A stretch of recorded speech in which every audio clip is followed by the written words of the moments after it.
Kapag bubong na ako kapatid, yan. Pinaretouch ko sa kasama kong isa yung separ lens kasi hindi na pinturahan ng maayos. Kasi naulan-ulan kanina. Yan. Epoxy primer yan.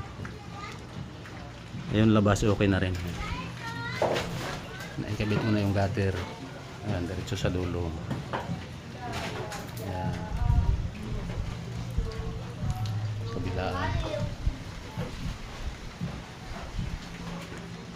Ito nilinis-linis ko mga kapatid. Mga purma, tinanggal ko na purma sa poste yan. Pati sa kabila. Yan, oh, tinanggal ko na rin yung purma dyan. Ngayon nilinis ko, tinanggal ko yung mga dumi, yung mga basura. Para ibaba na yan.